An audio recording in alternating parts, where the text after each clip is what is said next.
down on the ground, hands where I can see them. Sergeant Mitchell forces Marcus Thompson, the black groom, to his knees at the wedding altar, twisting his arm until Marcus cries out in pain. The handcuffs cut deep into his wrists as blood stains his pristine white shirt cuffs. His boutonniere crushed beneath a heavy boot.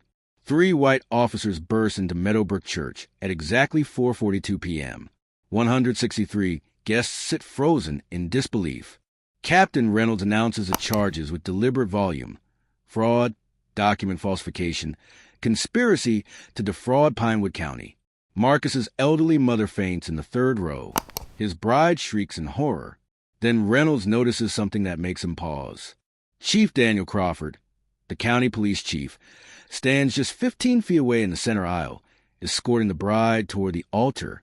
That bride is his daughter, Emily, the woman Marcus is supposed to marry in minutes. Every officer stops moving. Arresting a black businessman at his own wedding is one matter. Doing it while the chief walks his only daughter down the aisle is entirely different. The arrest warrants are fabricated. The evidence will prove their innocence. The true criminals will face prison. Stay for the truth. 3 hours earlier, Marcus Thompson stands before his mirror at 1:45 p.m., adjusting his tie repeatedly. His trembling hands betray not fear, but overwhelming joy. In less than 3 hours, he'll marry Emily Crawford, the woman who stood by him when his engineering firm nearly collapsed 2 years ago, the woman who nursed his mother back to health last winter, the woman who saw his worth, not his struggles. Marcus learned his trade from his father, David Thompson, who built highways across Tennessee for 22 years. David died on a construction site in 2010, a massive heart attack at 53. Marcus was 17. David left behind $70,000 in medical bills, a grieving widow, and a son determined to complete what his father started.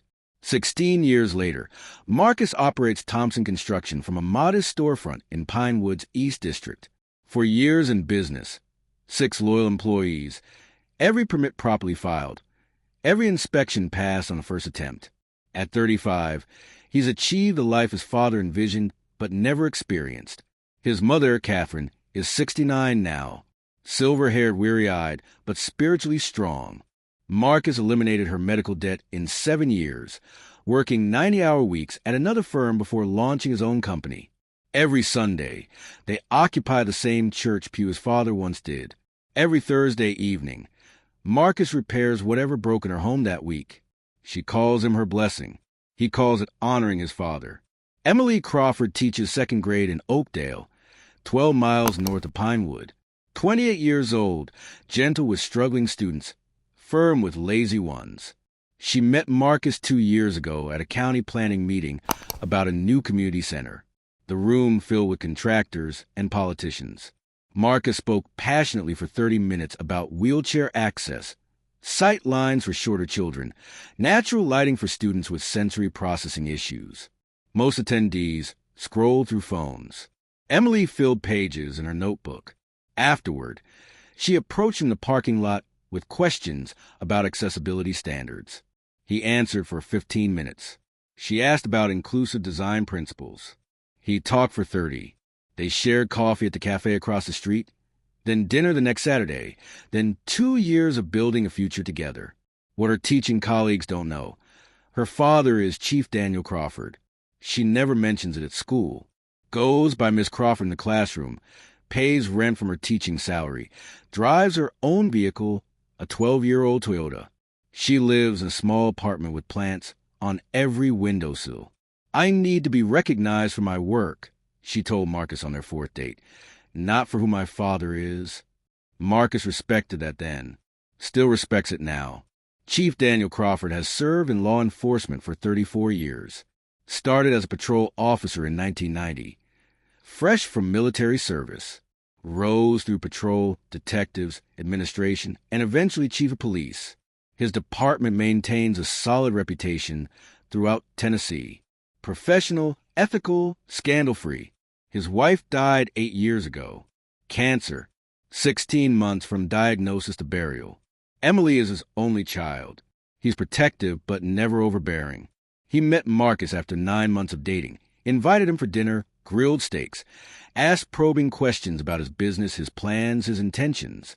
You treat her right, or you answer to me, Crawford said at evening's end, meeting Marcus's eyes directly. Marcus returned the gaze without hesitation. Every single day, sir. Crawford nodded once. Enough said. They built mutual respect ever since. Captain Victor Reynolds runs a patrol division under Chief Crawford. 44 years old, 20 years on the force, military background, crisp uniforms, sharper attitude. 260 arrests last year, highest in the department by significant margin. 14 citizen complaints about racial profiling in 6 years. All investigated, all dismissed as unfounded. Pinewood County is expanding rapidly. 40,000 residents and growing. New housing developments spreading everywhere. New infrastructure needed. $20 million in annual public works spending. Roads requiring pavement. Bridges needing construction. Community centers awaiting renovation. Someone secures those contracts. Hoffman Development gets most of them. Has for years.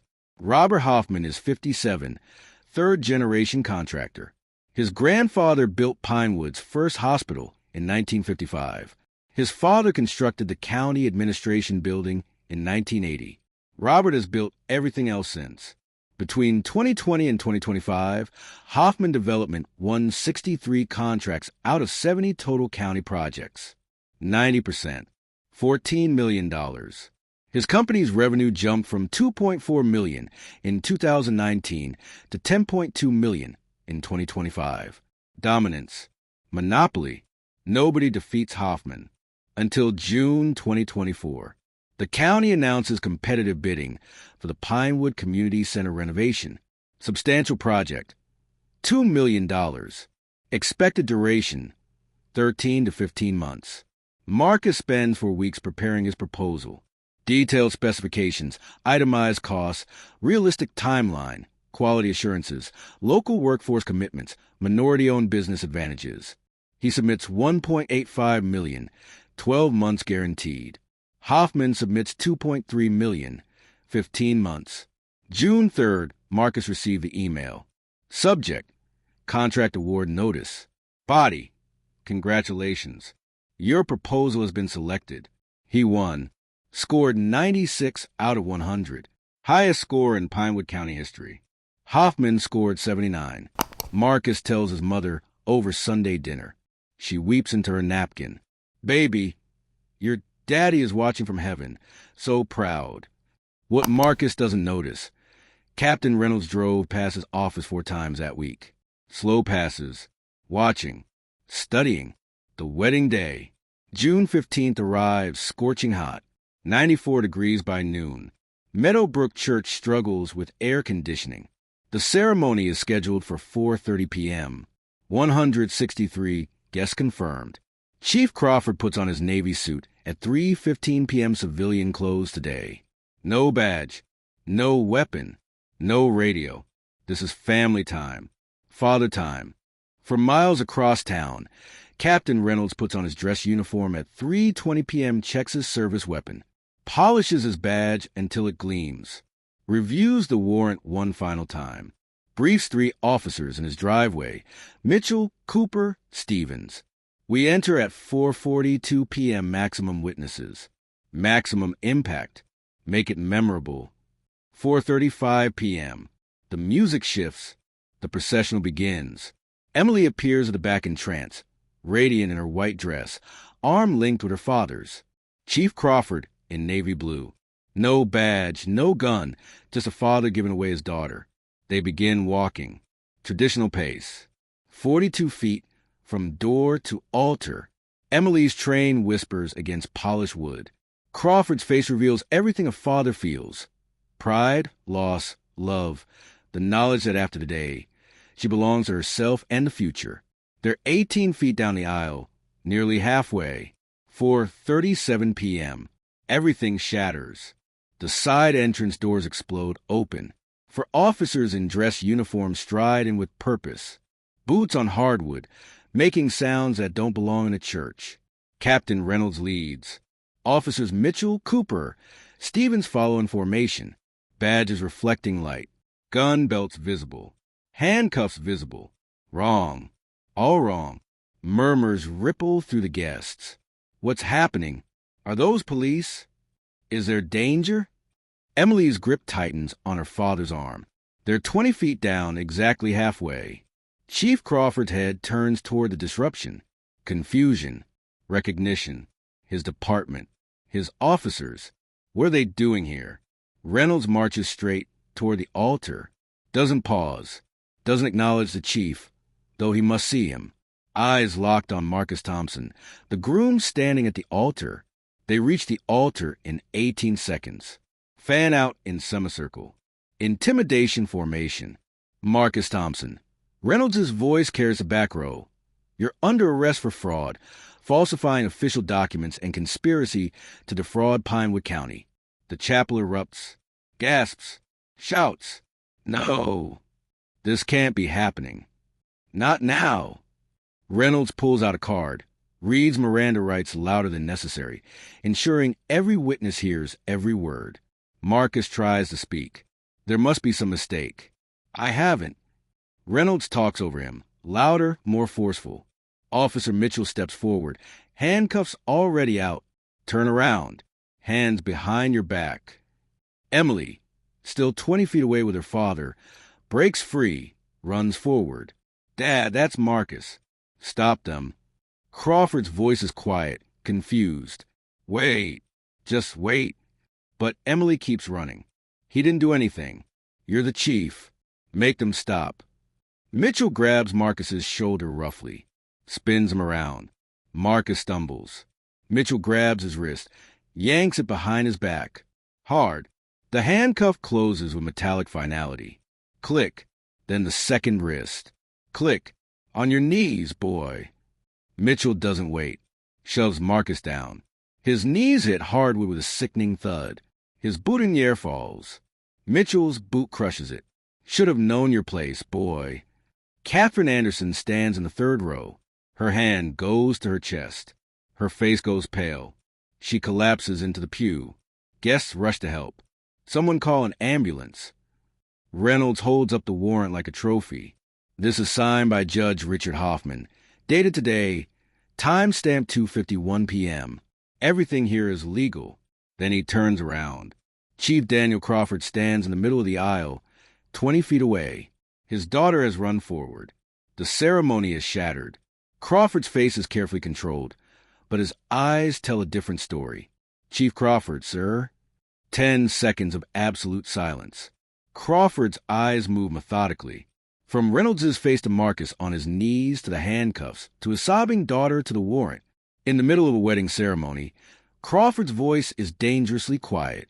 The warrant doesn't specify timing restrictions, sir. A warrant is valid 24 hours a day. Whose wedding, Captain? A suspect's wedding, sir. That suspect, Crawford points with shaking hand, is my daughter's fiancé. Was supposed to be my son-in-law in minutes. That woman crying is my daughter. The ceremony you destroyed. I was walking her down the aisle. Do you understand what you've done? Reynolds' jaw tightens. Sir, the law doesn't care about convenience. The law doesn't care about feelings. Marcus Thompson broke the law. Crawford takes one step forward. Every officer's hand moves slightly toward their belt. Show me that warrant right now. Reynolds hands it over. Crawford reads every line. His eyes narrow at the signature block. This says Judge Hoffman signed it at 2:51 p.m. today. Judge Hoffman was presiding in circuit court until 3:30 p.m. public record. He was in Fairmont, 28 miles north. How did he sign this when he was sitting on a bench in a different city?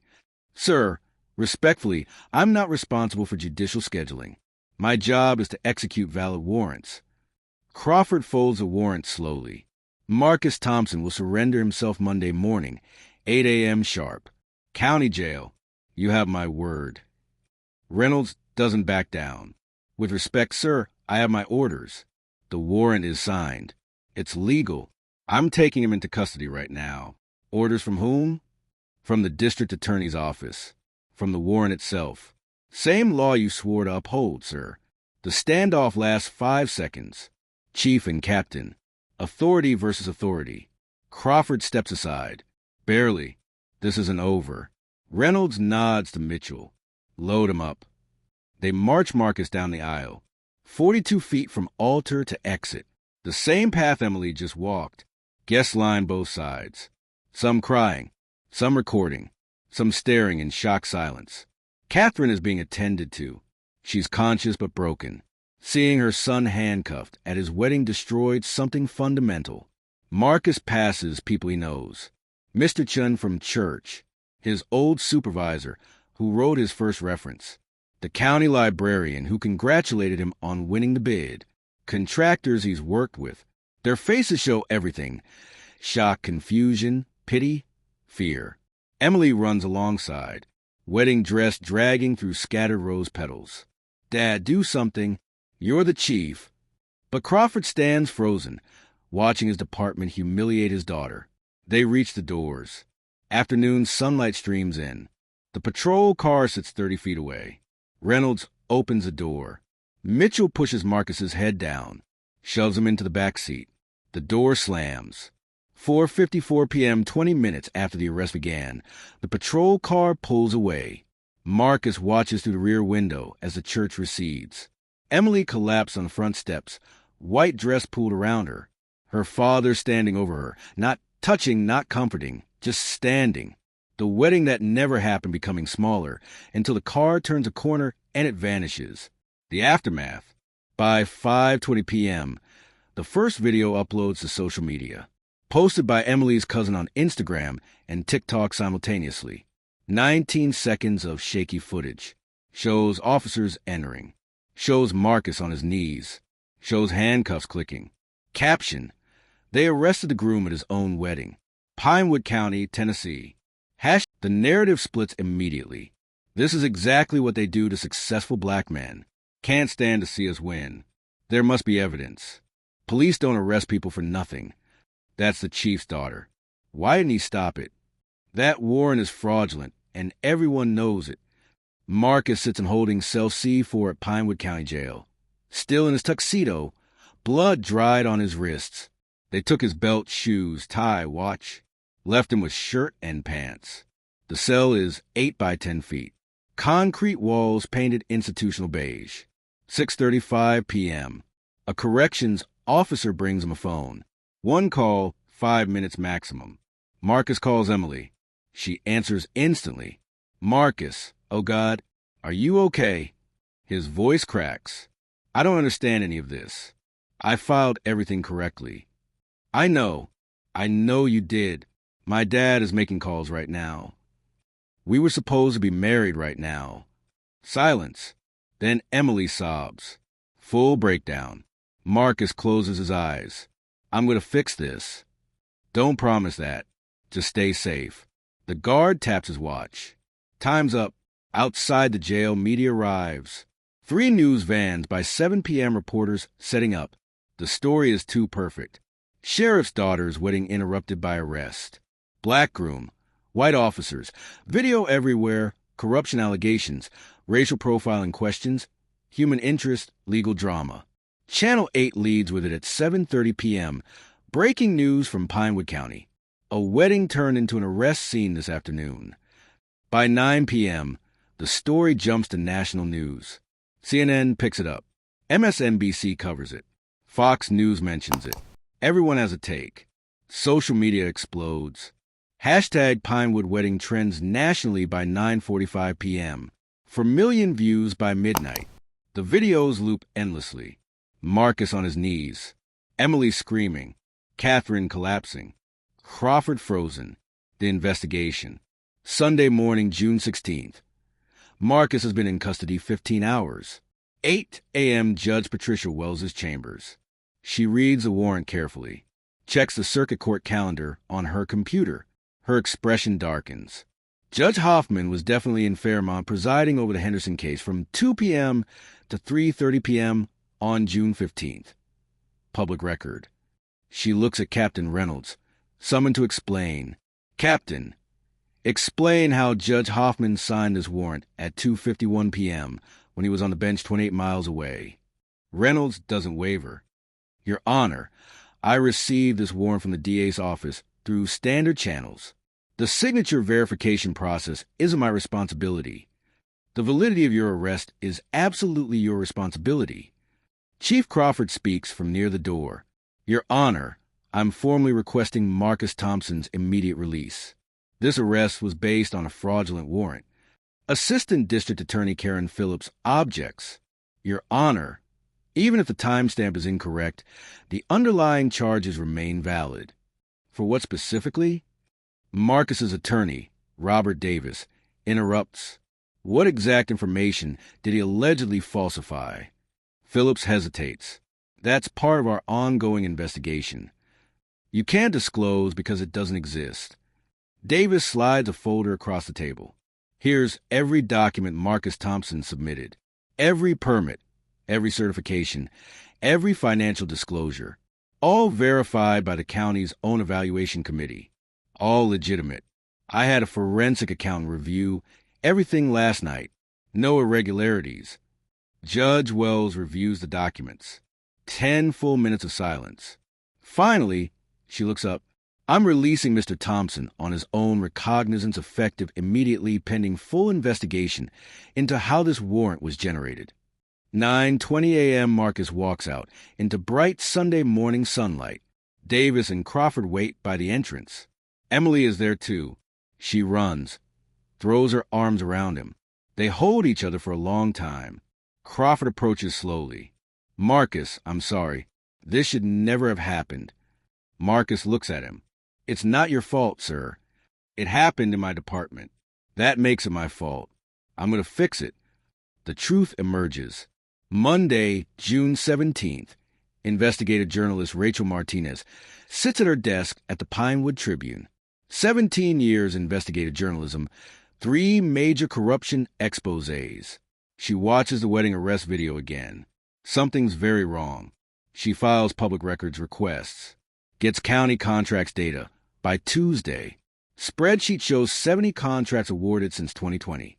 Hoffman Development won 63 of them. 90%. $14 million. Before 2020, Hoffman won 38%. Normal competition. After 2020, 90%. What changed? She checks personnel records. Captain Victor Reynolds promoted to Patrol Division Supervisor. February 2020. Exact same time Hoffman's winning percentage jumped. She cross-references Reynolds' arrests with contract awards. Every time Reynolds arrested a minority contractor, Hoffman won that contract. She meets Marcus Wednesday morning, shows him what she found. This is a pattern. Marcus stares at the data. This is a system. Wednesday afternoon, Rachel files FOIA requests for county emails. Keywords: Hoffman Reynolds bid, contract. County fights initially. Her attorney threatens lawsuit. County caves, Thursday. 9,000 emails delivered. She finds it Friday morning. Email from Reynolds to Robert Hoffman. Date, June 11th, 2024. Subject, target identified.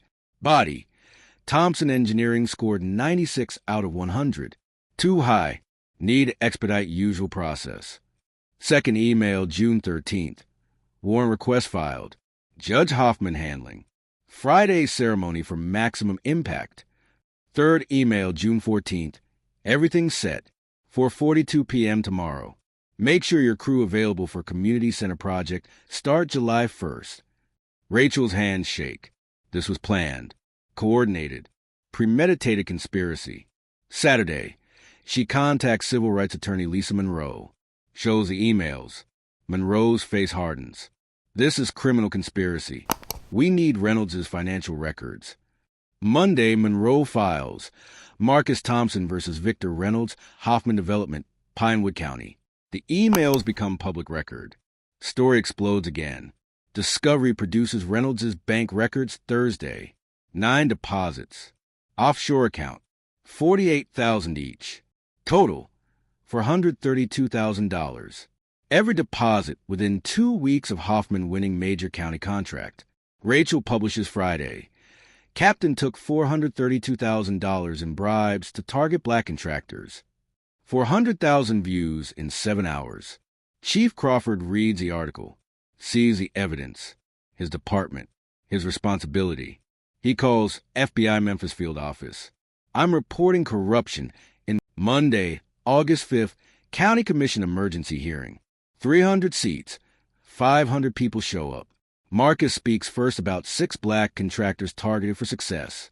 Civil rights attorney Monroe. We're seeking more than damages. We're seeking reform. Body cameras mandatory. Independent oversight. Contract transparency. Chief Crawford speaks last. I failed. I should have seen this. I'm recommending complete independent audit of every contract since 2020. Every Reynolds arrest.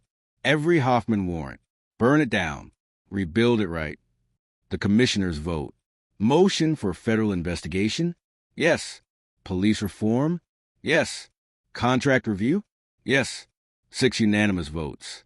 The crowd erupts. 3 months later, Reynolds sentenced to 14 years federal prison. Robert Hoffman, 12 years. Judge Hoffman, 18 years. Marcus and Emily married at courthouse. Small ceremony, just family, just vows. Thompson Construction slowly rebuilds. For new clients, honest work, restored reputation. The 6 contractors form the Thompson Initiative. Support network for minority-owned businesses. Legal fund. Mentorship. Chief Crawford announces retirement. 35 years enough. Time with family. Time to heal. The system changed. Not perfectly, but changed. Body cameras mandatory. Oversight independent. Bidding transparent. 1 wedding destroyed. 14 careers ended. 1 system exposed. Justice stories must be told. The fight continues.